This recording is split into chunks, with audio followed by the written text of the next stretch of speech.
Hello friends, जय माता दी। कैसे हैं आप सब दोस्तों? एक न्यूज़ बहुत ज़ोर से चारों तरफ रोटेट हो रही है कि धरती का अंत होने वाला है, धरती का विनाश होने वाला है। तो चलिए आज हम बात करेंगे पुराणों की भविष्यवाणी की। प्रलय आने वाला है, जैसा कि सब कहते हैं दोस्तों। प्रलय का अर्थ होता है संसार का अपने मूल कारण प्रकृति में सर्वथा लीन हो जाना। प्रकृति का ब्रह्म में लय हो जाना ही प्रलय है। लय मतलब लीन हो जाना। यह संपूर्ण ब्रह्मांड ही प्रकृति कही गई है और इसको ही हम शक्ति कहते हैं। दोस्तों, प्रलय यानी धरती का समुद्र में पूरी तरह से जलमग्न हो जाना। हिंदू पुराणों के अनुसार काल को 4 युगों में बांटा गया है। जब 4 युग पूरे होते हैं तो प्रलय आता है। इस समय ब्रह्मा जी सो जाते हैं और जब जागते हैं तो संसार का फिर से निर्माण करते हैं और फिर से 4 युग का आरंभ होता है। फिर प्रलय आता है, संपूर्ण धरती फिर जलमग्न हो जाती है। ऐसा चलता रहता है, लेकिन प्रलय कितनी बार आया ये कोई नहीं जानता।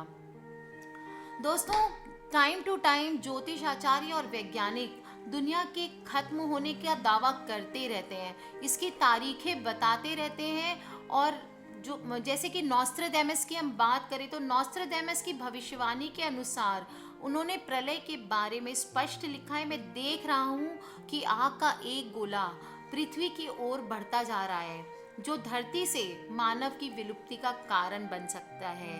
ऐसा कब होगा स्पष्ट नहीं है। हम चाहे तो माया सभ्यता लें, ईसाई धर्म लें या फिर इस्लाम धर्म लें, सबके अनुसार दोस्तों एक न एक दिन संसार समाप्त हो जाएगा और ये सिर्फ अल्लाह या ईसा मसीह ही जानते हैं कि कब होगा। और इस तरह प्रलय आने के बाद दोबारा से संसार की रचना होगी। दोस्तों, हिंदू शास्त्रों की बात करें तो मूल रूप से प्रलय के 4 प्रकार बताए गए हैं। पहला, किसी भी धरती पर से जीवन समाप्त हो जाना। दूसरा, धरती का नष्ट होकर भस्म बन जाना।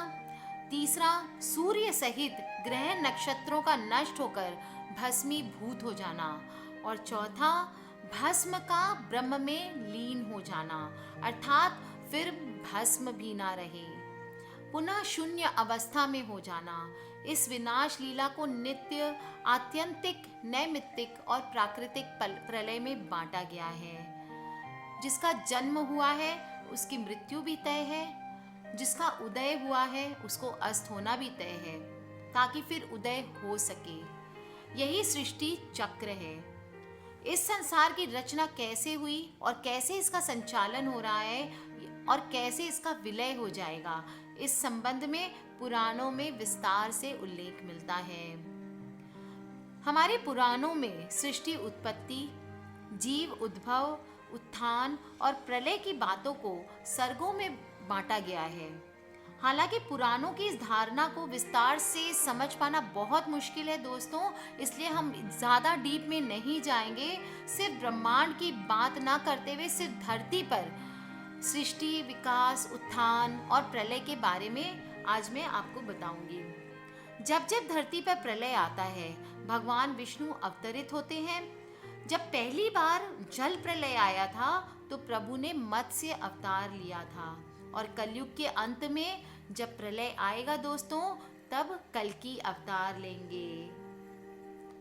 कलयुग के अंत में होगा प्रलय, तब कैसा होगा माहौल?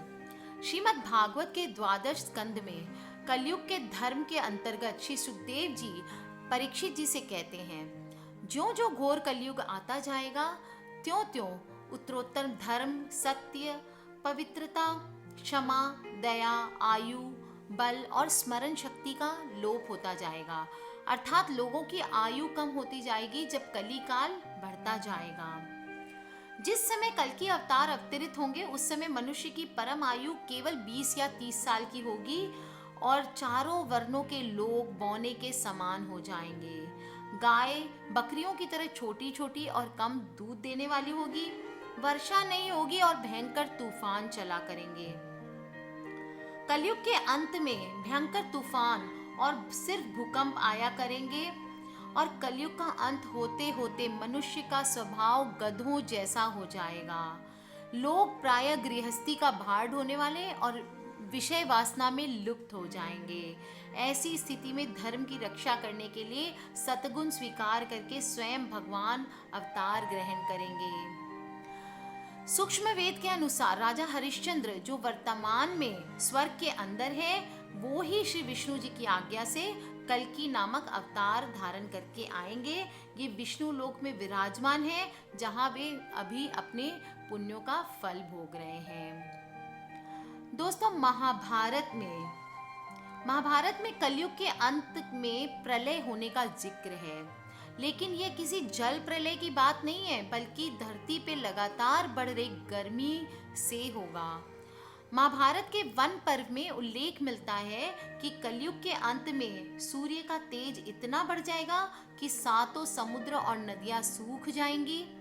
संवर्तक नाम की अग्नि धरती को पाताल तक भस्म कर देगी।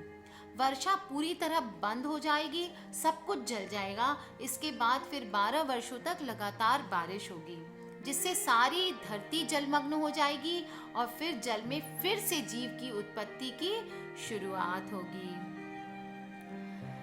इसके बाद दोस्तों, तो चलिए दोस्तों, हम देखते हैं कि शास्त्रों के हिसाब से, पुराणों के हिसाब से महाविनाश कब होगा। श्रीमद् भागवत के अनुसार ऐसा माना जाता है कि 2 कल्पों के बाद सृष्टि का अंत होता है। हर कल्प में एक अर्ध प्रलय होती है। 2 कल्पों का अर्थ है 2000 चतुर्युग। इसी प्रकार दूसरा कल्प पूरा होने पर प्रलय आता है, यानी सृष्टि का विनाश हो जाता है। इसके बाद पुनः सृष्टि की उत्पत्ति होती है और यही क्रम बिना रुके हुए जारी रहता है। दोस्तों, बहुत सारे कैलकुलेशंस हैं। अगर हम बात करें तो मनुष्य का जैसे 1 मास पितरों का 1 दिन होता है, मनुष्य का 1 वर्ष, देवता का 1 दिन रात, मनुष्य के 30 वर्ष, देवता का 1 मास, मनुष्य के 360 वर्ष, देवता का 1 वर्ष, दिव्य वर्ष, मनुष्य के 4,32,000 वर्ष, देवताओं के 1200 दिव्य वर्ष। इस तरह क्रम चलता रहता है दोस्तों।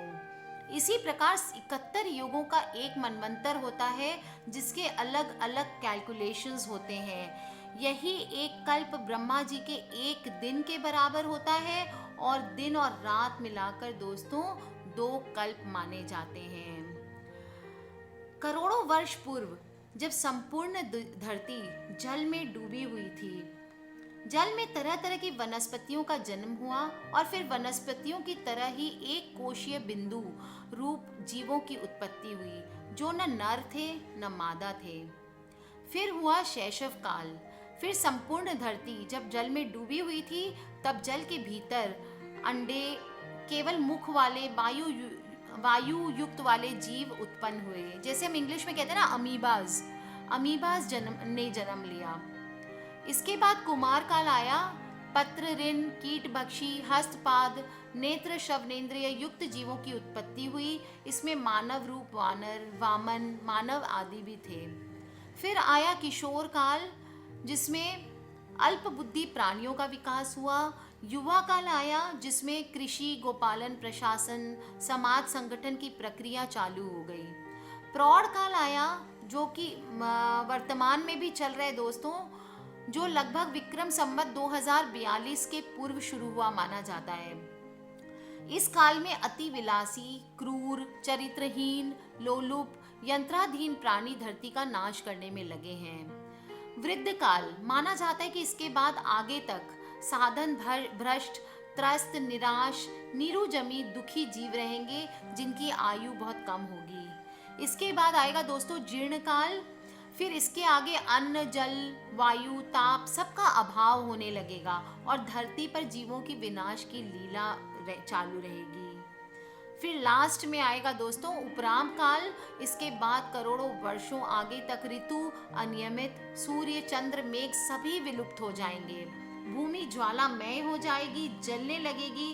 अकाल प्रकृति प्रकोप ही के बाद ब्रह्मांड में भयानक प्रलय होगा। दोस्तों, सुनने में ही डर लग जाता है ये सब कुछ, पर ये हमारे पुराणों में लिखा है दोस्तों। अब कितना सच है कितना गलत, वो तो आने वाला वक्त ही बताएगा। अभी हमें डरना नहीं है ये सोच सोच कर कि प्रलय आने वाला है तो हम सब पता नहीं क्या करें। दोस्तों, जब से मनुष्य ने अपनी बुद्धि विवेक का सही से उपयोग करना शुरू किया है, तब से ही भविष्यवाणी करता आ रहा है। हम मानव के काल की बात नहीं बल्कि उस काल क्रम की बात कर रहे हैं जहाँ पौराणिक घटनाक्रम हुए। हर धर्म के अनुसार पौराणिक समय में अलग अलग घटनाक्रम हुए, इसलिए पृथ्वी पे रहने वाले लोगों की चर्चा होती है। तो जाहिर तौर पे अलग अलग भविष्य वक्ताओं का उल्लेख मिलता है, लेकिन दिलचस्प बात यह है कि इन सभी भविष्य वक्ताओं ने महाप्रलय की जो भी भविष्यवाणी की थी वो सब गलत निकली।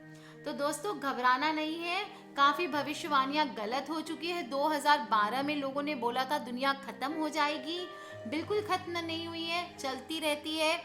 और हमें दोस्तों सोच सोच के अपने आप को डराना नहीं है। धरती है, संभाल के चलना है, ढेर सारे पेड़ पौधे लगाने हैं, हमारे पर्यावरण को बचा के चलना है, हमारे अपने आप के कैरेक्टर को, जो जैसे कहते हैं कि पाप बढ़ता जाएगा, तो हमें पाप कम करके रखना है ताकि हमारी धरती का विनाश ही ना हो। आज के लिए बस इतना ही दोस्तों। मुस्कुराते रहिए, खिलखिलाते रहिए। कोई भी क्वेश्चंस हो वीडियो के नीचे आप मुझसे लिख के पूछ सकते हैं। आप मुझे ईमेल कर सकते हैं, मेरी ईमेल आईडी है brijnari@gmail.com। सब्सक्राइब करके रखिए दोस्तों, ताकि आप हमारे आने वाले वीडियो से कनेक्टेड रहें। आज के लिए बस इतना ही। Take care, love you all.